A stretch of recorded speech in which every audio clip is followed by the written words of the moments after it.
Eto 3 days na lang, Pasko na. May isang buwan ka pa para kumita. Narito ang mga negosyong tutulong sa iyo makamit ang kitang inaasam mo.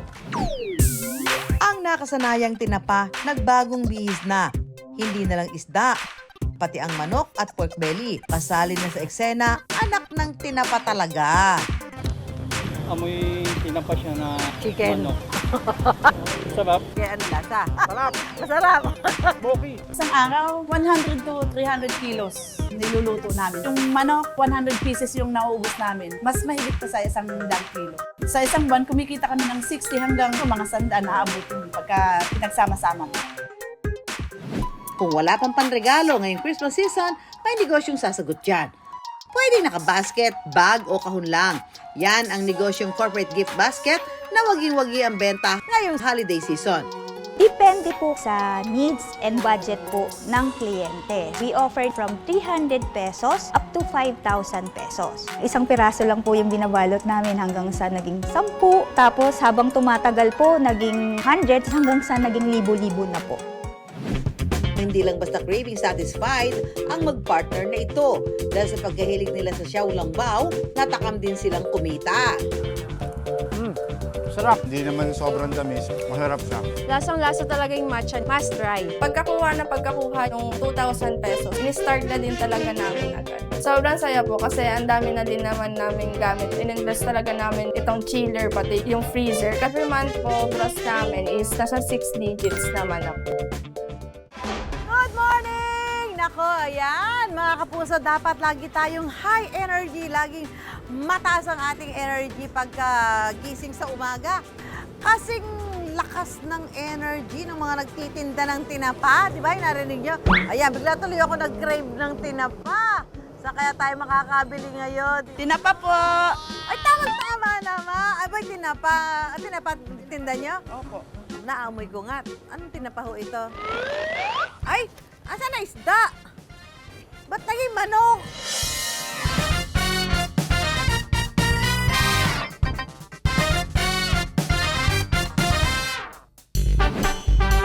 Ang nakasanayang tinapa, nagbagong bihis na. Hindi na lang isda, pati ang manok at pork belly. Kasali na sa eksena, anak ng tinapa talaga. Tinapang manok talaga yan? Opo, Di tinapang ba yan manok. isda na nagkatawang manok? Bakit naisipan nyo ang tinapang isda, gawin yung tinapang manok?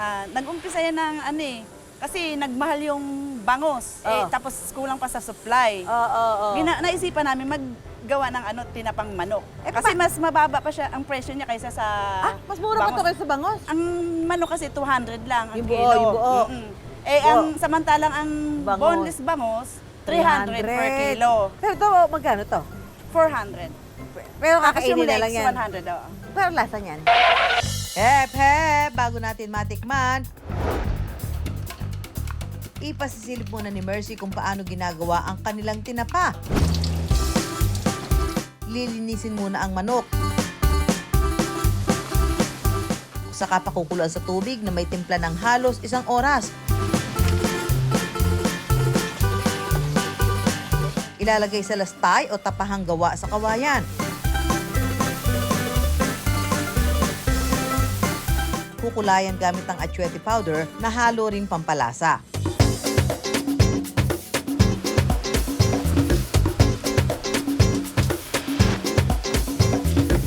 Saka pa uusukan ng magkabilang bahagi sa loob ng 2 hanggang 3 oras.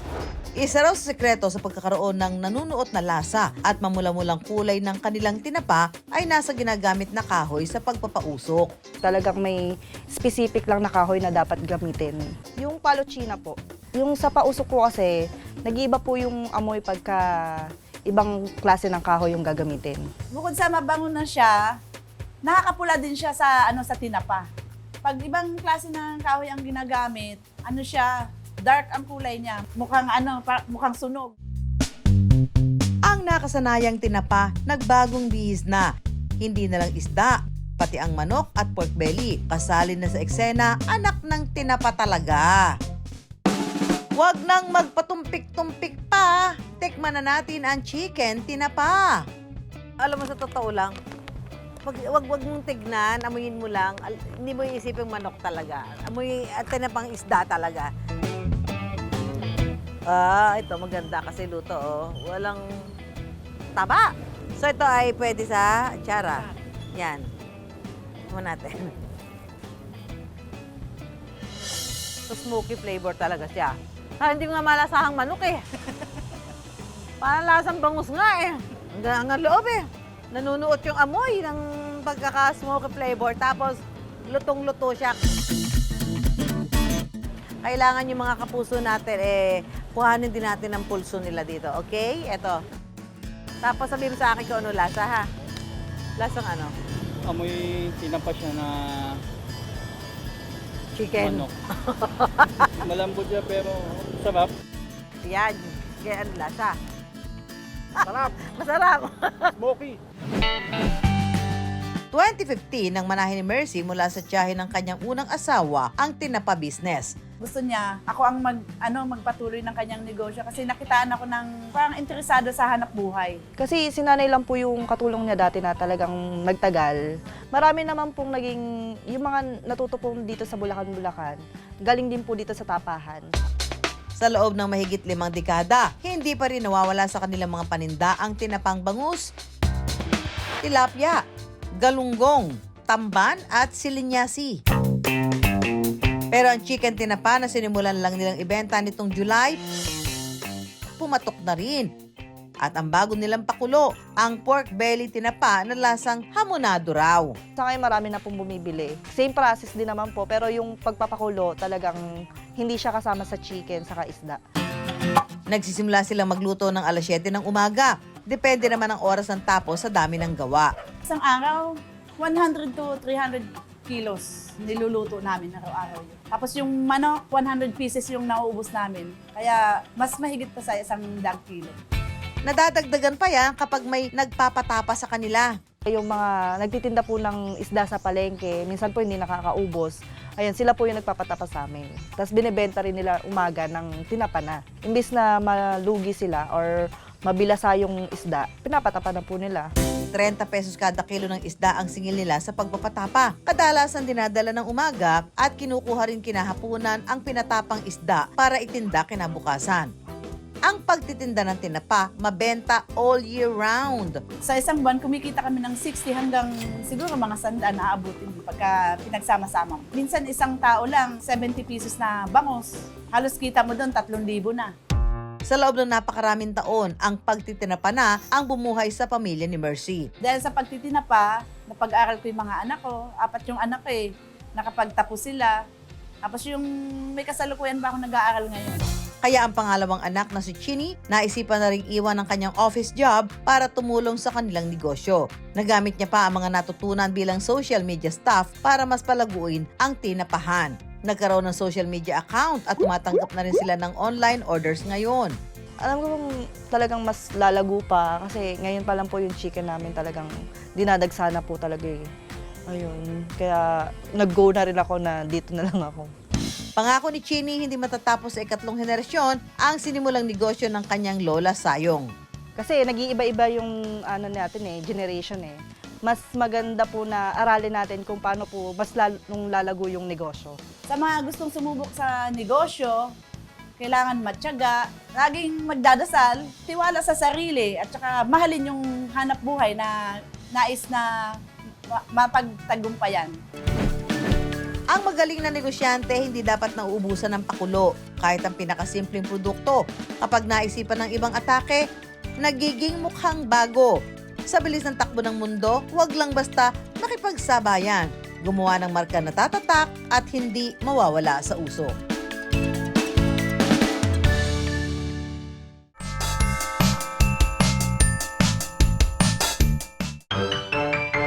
Bukod sa bonus na inaasam-asam, marami rin ang umaasang makatanggap ng Pasko Starter Package tulad ng Noche Buena Grocery Pack o kaya'y hamon at queso de bola set. Kaya kung wala pang panregalo ngayong Christmas season, may negosyong sasagot dyan.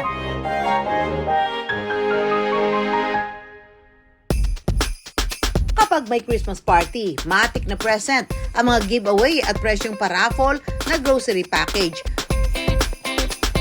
Pwede pwedeng naka-basket, bag o kahon lang. Yan ang negosyong corporate gift basket na waging-wagi ang benta ngayong holiday season. Ang All About Gifts po ay nagsimula taong 2013 po. Mula sa iisang kliyente hanggang sa paunti-unti nagkaroon na po kami ng clients and then ng partners po. Ang paisa-isang online order noon, nadagdagan ng nadagdagan hanggang nagkaroon na sila ng mga regular customer. Isang piraso lang po yung binabalot namin hanggang sa naging 10. Tapos habang tumatagal po, naging hundreds hanggang sa naging libo-libo na po. Ang kanilang corporate grocery package, mabibili for as low as 300 pesos. May laman itong food snack, gaya ng bread, biskwit at kape. Habang sa premium package na 5,000 piso, present ang iba't ibang delata. Mayroon din pang dessert, pang pasta, keso, chocolate at wine. Pero ang pinakamabili raw, ang 500 pesos sulit package. Depende po kasi sa needs and budget po ng kliyente. So we offer naman po from 300 pesos up to 5,000 pesos. So, depende rin po kung anong packages ang gusto nila. Meron naman po kaming option. Meron po yung box na open window. Meron naman po yung closed box siya. So, depende po. Pwede rin magpa-customize ng gift basket. Meron po tayong original na box, yung white and orange. Tapos ngayon, malapit na magpasko, meron tayong special box. Tapos may mga customer po kami na nagpapagawa talaga na pa-customize, may abaka. Tapos meron pong may eco bag, tapos meron pang regalo talaga, may ribbon, at saka meron po kaming basket. Ngayon po may client kami na worth 2,000 pesos. Gusto niya po ilagay dito sa eco bag. Kailangan pong i-double check kung tama yung nilalagay dito sa eco bag. Importante rin daw na dapat kumpleto ang mga items na kanilang inilalagay. Gaya na lang kung may pasta, dapat may spaghetti sauce. Kung may tinapay, dapat may palaman. Kumpletos ricados. Dahil karamihan sa laman ng gift basket ay dilata, lagi sinisigurado ni Teresa na bago ang kanilang mga item. Hindi lamang magagandang packages ang aming pinoprovide sa aming mga kliyente, lagi po naming chinecheck ang expiration date po nito. At syempre, dapat raw laging pasok sa schedule ang delivery. Madalas nga raw ahead of time pa sila. Isa raw ito sa mga key factor kung bakit dumarami ang kanilang mga kliyente. Ngayong holiday season, usong-uso ang mga grocery basket o grocery box. Siyempre, sino ba naman ang ayaw makakuha nito? Kaya naman meron tayong 2 grocery Christmas box dito. Maghahanap tayo na mabibigyan nito. Ang twist, kailangan nila mahulaan ang total price ng Christmas box na may lamang Noche Buena items. Ang ating Christmas box na nagkakahalaga ng 1,250 pesos. Kung sino ang makakahula ng eksakto pinakamalapit na presyo, Merry Christmas dahil may libreng Noche Buena items ka na. Kaya naman, let the hulaan game begin! Si Kuya, mukhang kakakain lang ng tanghalian, Kuya. Kuya, pwede mo, may pahuhulaan ako sa'yo. Kailangan mo mahulaan. Sana exact price. Okay po. Okay, sige, magkano hula mo dito? 249. O, yan, kailangan mahulaan to, yung exact price sana, o yung malapit, para iyon na to. Mabigat ito eh. Magkano hula mo dito? 500. Wala pa rin nakakakuha ng tamang presyo. Ang rider kaya na si Concon na wala pang tulog sa pamamasada, mahulaan na kaya? Tingnan mo yung laman nito ha, kasi pag nahulaan mo ng tama yan, yung presyo kung magkano yan, sa'yo na to. Gusto mo ba may ganyan? Hirap naman, may sakli, ma'am. Hindi, malapit. Kahit hindi eksakto, malapit. Okay, magkano hula mo? 1,000 man. Actually, hula na 1,1. Yes, ma'am. Hindi pa rin yung exact price eh. Pero malapit-lapit na. At dahil magpapasko na, pwede na namin ibigay sa iyo to. Ang price nito ay 1,250 pesos. Ayan.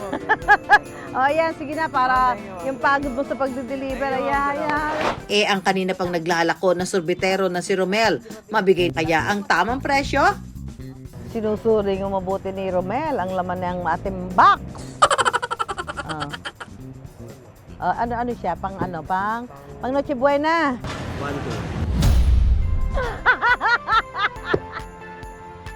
2. Ang galing ni Kuya. So, Romel, ang presyo nito ay 1,250. At dahil kapos ka lang ng 50, bibigay na namin sa ito, ha? Ayan! Display mo. Iwas tayo sa Gastos. tayo pang... Oo, di ba? Meron ka ng panghanda. Di ba? Hindi mo na po problemahin. Congratulations sa ating winner nitong ating Noche Buena package. Ayan, okay? At Merry Christmas po sa inyong lahat. Ang negosyong sinimulan lang ang puhunan sa down payment ng kliyente, ngayon kumikita lang naman ng 6 to 7 digits kada buwan. Hep, hep, hep! Dahil kung inaakala niyong pang-Pasko lang ang ganitong negosyo, no, no, no! Dahil marami ring events ang ginagawa nila ng giveaways. In any occasion po ito, hindi lang po ito holiday, hindi lang po ito Pasko. We also offer din po sa ibang events or corporate event like every Valentine's Day, birthday, events sa company or Mother's Day. Actually, hindi lang naman po hundreds of packages ang kaya naming iserve. We can also customize even isang peraso lang po. Napakasaya po ng puso ni All About Gifts na makapagbigay ng happiness po, and also po yung gusto po namin na maramdaman ng mga empleyado na sila'y pinapasalamatan. So yun po yung naging vision po namin. Sa corporate giveaway business, simple man ang produkto, pero malaki ang balik kapag may creativity, consistency, at puso sa serbisyo. Ika nga, maliit na token, malaking connection. Kaya ka ba ng mga Gen Z na sina Liza at Mona ayaw magpahuli sa mga trending na pagkain? Isa raw sa kanilang major craving, ang patok na dumpling na chocolate xiaolongbao. Pero hindi lang basta craving satisfied ang mag-partner na ito. Dahil sa pagkahilig nila sa xiaolongbao, natakam din silang kumita.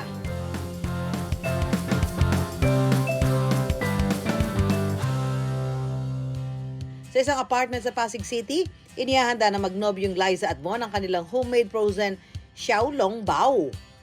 Agosto lang nitong taon na sinimulan nila ang simpleng negosyo na nabuo lang dahil sa kanilang matinding cravings. Nag-trending kasi siya sa restaurant, yung kilalang restaurant. Then hindi namin siya afford. Hindi talaga namin siya afford that time. Gusto namin siya matikman. Nagkaroon na rin ako ng idea na may potential talaga siyang ibenta sa market.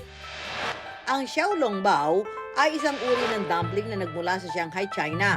Ang pangalan nito ay nangangahulugang small basket man. Galing ito sa mga salitang xiao o small, long o basket, at bao o bun sa Chino. Naiba ang xiaolongbao sa ibang dumpling dahil mayroon itong sabaw sa loob. Gawa ito sa pinagpakuluan ng karne na nilagyan ng gelatin para mabuo. Inihalo sa karne at saka pasisingawan.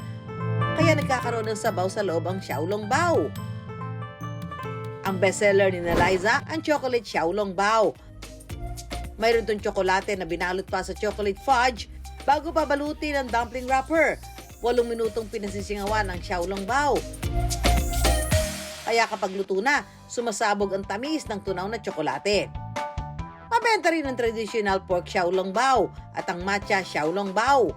Frozen itong ibinebenta ni Liza na mabibili lang sa halagang 190 pesos, 13 piraso na kada tub. First bite, para po sa inyong lahat.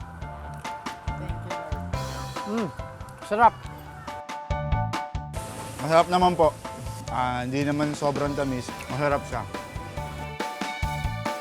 Lasang-lasa talaga yung matcha nito. Masarap siya. Must try. Dati na nag-online selling ng mga panghimaga sina Liza at Von. Pero tumumal daw, kaya nag-isip agad-agad ng bagong pagkakakitaan. Xiaolongbao is the key. Nung unang try namin, hindi siya okay. Dahil wala na kaming money nun. Pinapa-order ko siya sa family ko. Ang una talagang bumibili, kahit na medyo palpak pa siya, yung pinsan ko lang. And yung pagkakuha niya nung 2,000 pesos niya, nung back pay niya, in-start na din talaga namin agad. Sa kanilang opening, tila sinipag daw sina Liza at Von sa pagbabalot. Dahil 800 piraso agad ng chocolate xiaolongbao ang kanilang nagawa. post agad-agad sa social media at di inaasahang nag-viral. Tamang post lang, ganun. Kasi di ba minsan naman talaga parang gusto mo lang i-show off. And then, nagulat ako kasi pagka-post ko, ang dami agad na views and parang wala pang 1 hour, meron na talagang umorder. Hindi na tumagal yung stock namin noon ng isang araw. Nagulat daw sila sa pagdagsa ng order ng kanilang frozen xiaolongbao. Sabi ko, magpapakitang gilas talaga ako kasi wala kaming tinanggihan na customer noon. Lahat in-accommodate namin. Ito mga kanegosyo, mga kasama natin, mga Gen Z ito na mga negosyante. Si Von at saka si Liza. Ayan, at sila yung merong negosyo ngayon na xiaolongbao. Alam niyo naman yan. Tuturuan tayo ni Von at ni Liza. Ako, nakialam ako talaga. Sabi ko, ano tawag dito? Ayan po yung dumpling wrap. Dumpling wrapper. Sige, pakita na natin paano gagawin yan. Ano to nabibili na? Ano po, kami po nagpa-production din. Opo, ano siya, At least day fresh, before. ano? Opo. Bali, ito po yung minced pork. Oo. Opo. Kasi ito po yung mga dry ingredients po natin. Okay, so, lalagyan na natin. Yes po. Ayan, lagyan natin siya. Para yan ay maging malasa. Ito po yung Sa ginger. May ginger siya. Yes po. Okay. Ano yan? Then, Sumunod. sesame oil po. Sesame Yes oil. po. Okay. Then, ano po yung light soy sauce po. Light soy Yes. sauce. Then, Okay. mimix lang po natin. Mimix lang. Ito nga, kalahating kilo ba yan? Yes po. Kasi sa kalahating kilo na yan, ilan na magagawa niyo? Mga nasa 26 to 40 pieces. Si Liza naman na magde-demo sa atin paano i-assemble yung ating xiaolongbao. Kasi kailangan po ma-maintain yung sabaw niya sa loob. Naman, kasi kaya mo nga siya binili. Otherwise, siomay ka na lang. No? Yes po. Oh, ayan. Tapos kukuha na po ng jelly. Dapat day before pa po talaga bago gumawa na nakaset na po yung jelly. Ito ay pinakulo ang ano ng baboy na may lagyan nyo ng pampalasa. ganun. Opo, yung buto-buto po. Tapos lagyan nyo ng gelatin. Opo.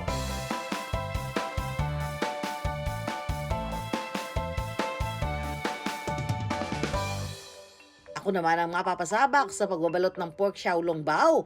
Carry ko kaya? So, sample tayo. Kailangan lang kutahin itong wrapper. Tapos, babasain. Actually, ito yung pinaka-challenging dito. Ito yung hindi ko alam pa paano gagawin. Titiklop. Paano ba tiklop? Ganon? Ganyan? Malabas po. Yan, di pantay-pantay. Di ba dapat pantay-pantay yan? Ang hirap pagkasyahin, lumalabas yung jelly. Teka lang, paano ba ito? Pressure ako sa Eliza, huwag tingnan. Kunti na lang. Pwede na ba? Opo.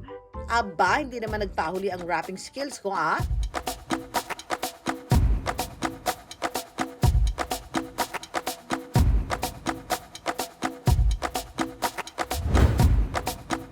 Tikman na natin ang xiaolongbao na gawa ni Liza. Hindi ang gawa namin ni Von.